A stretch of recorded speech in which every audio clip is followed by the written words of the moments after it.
Warwick to fill here, because I mean, unless there's something else that we don't know about or haven't been kept up to date on, I don't see a seat for Warwick.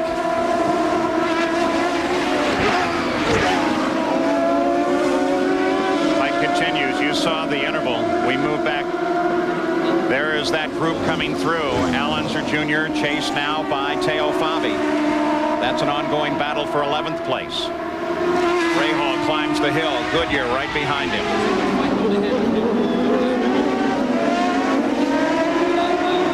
Boy, there you see how tall it is as they make the turn down all the way through the corkscrew down to the bottom. Robbie Gordon, Raul Boisel. Gordon blew an engine after 2 laps in this morning's warm-up, was very unhappy, so had no real quality time on full tanks. Another man who had a very big crash here on Friday, destroyed AJ Foyt's primary car, and the car he's in now is actually the 92 Lola. And Danny Sullivan now starting to worry. 3rd place, Nigel Mansell. Let's just stay on board, watch and listen. 2 masters of the craft here. This is the start of the uphill run.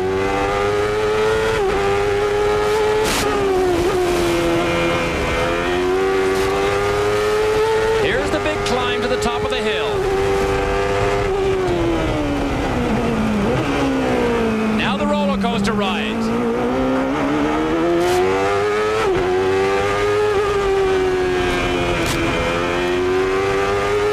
Still going down. This is 5th gear. Hang on. Slow it all down to the hairpin. 3rd gear, 45 miles an hour.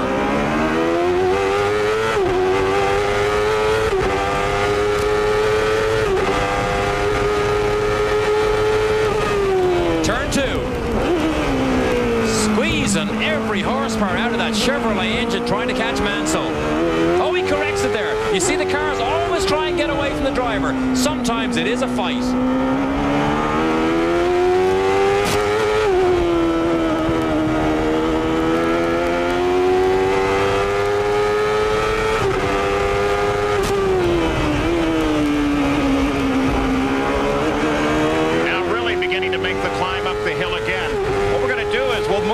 To Nigel Mansell just as he gets up to the top of the hill. There he is now, just about at the top with Sullivan following him. What's that you hear rubbing the ground on Mansell's car? Is that a rubbing strip?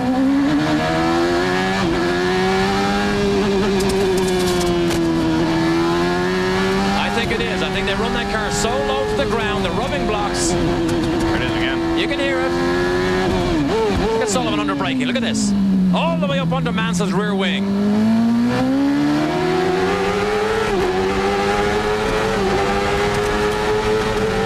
So they continue to contest for 3rd position. Mansell, Sullivan, and Lyondike is just behind Sullivan as well.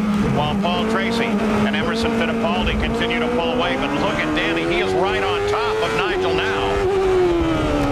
Sullivan looks quicker. He looks faster at the moment. Look at him fight the wheel again. Turns right. Little correction back on the power. This is difficult here. It's 5th gear. Great run by Sullivan here. So now with 16 laps complete in the 84 lap scheduled distance, it is still Paul Tracy out in front, chased by his teammates. They continue to fight for 3rd place, and look how they've stretched away from the rest of the field. And here comes Rahal making his move on Gugelmin. Rahal past Gugelmin. Al Unser Jr. closing in. Scott Goodyear making his move as well. Gugelmin could be in trouble. He could be in trouble, but that's the classic outbraking maneuver down to the hairpin when Rahal slides inside Gugelmin and then puts him offline, and Goodyear takes full advantage. Let's go to Gary Gerald. In the Gugelmin pit, we just checked with Tony Mandongan here on the pit wall. Not a word on the radio from Mauricio, so they don't know of any particular problems. We were also in the Rahal camp a few moments ago. Rahal a little frustrated because he's been having his difficulties getting around in the traffic. We go on board with Al Unser Jr. He runs in 11th place. He's been in the middle of the fight. We'll stay with him for a while.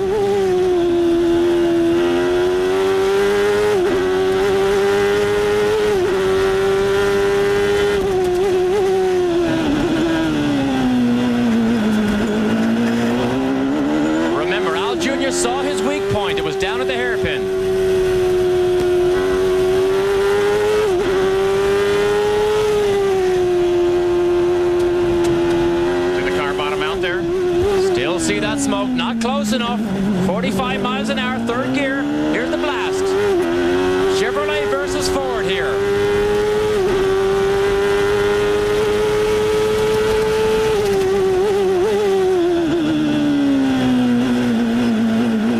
Look at this, right behind him, right under his rear wing. Little Al now has his chance. Two right-handers lie ahead. Probably his next big move can come at the top of the hill. We'll see what he does. There's that second right-hander. Back around to the left now. He begins the climb. Teo Fabi is right there too. 10th, 11th, and 12th, but there are fights all the way down through this field. Sweeping left-hander up toward the top. Corkscrew is next. Al Unser Jr. is not in attack posture here. Will he be at the bottom when they come back down to that right-hander? That's where he made the move earlier. The fog drifted across as we look from the Delco helicopter. And no.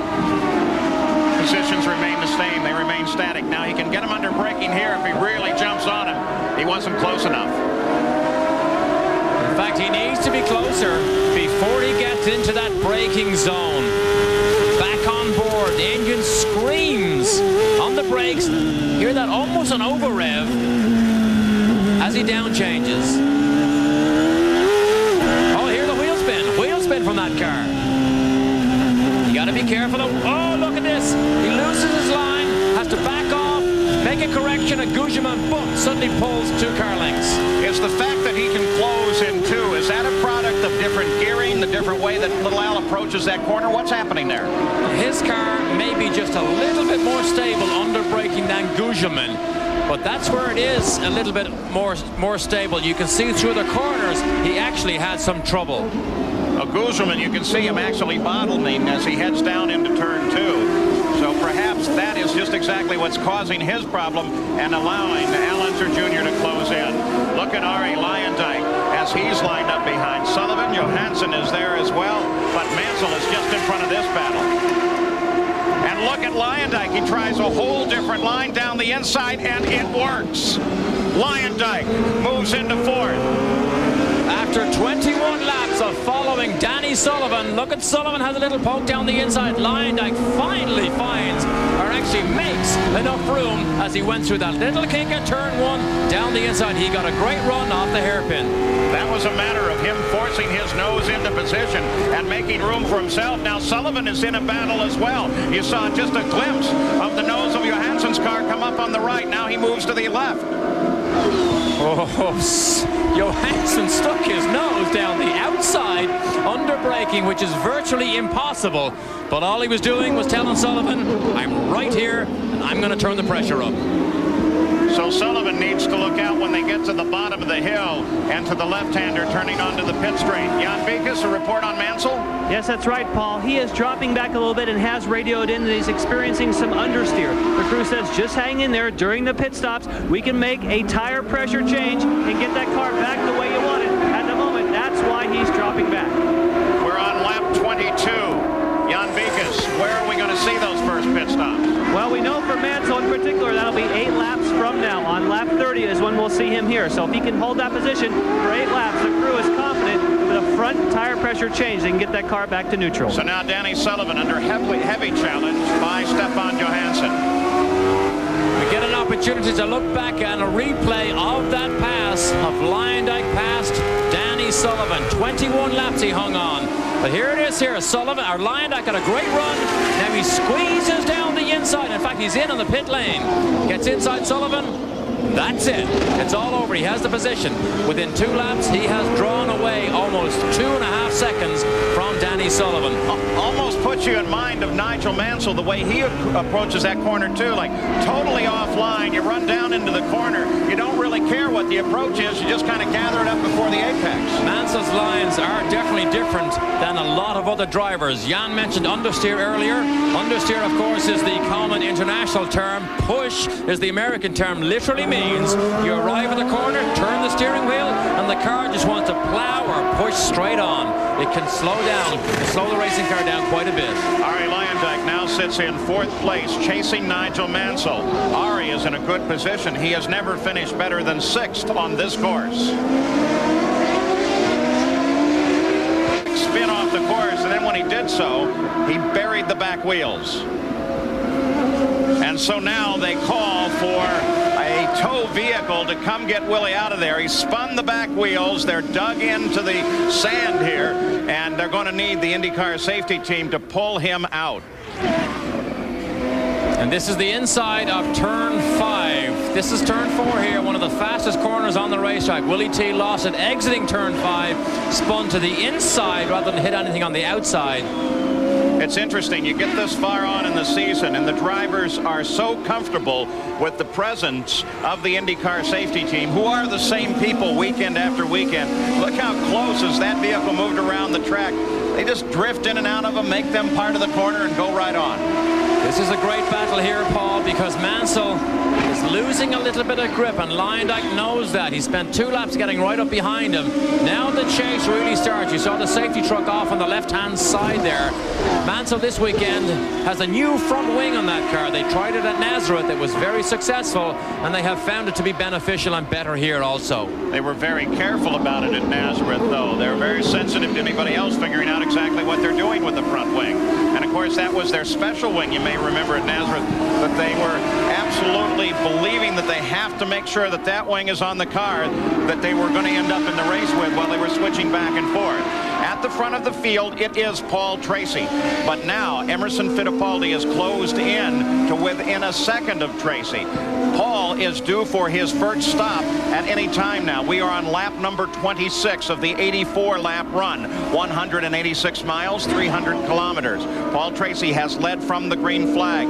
In their confrontation, Tracy and Fittipaldi have pulled a full 21 seconds ahead of the 3rd place car of Nigel Mansell. A good view of him coming up the hill.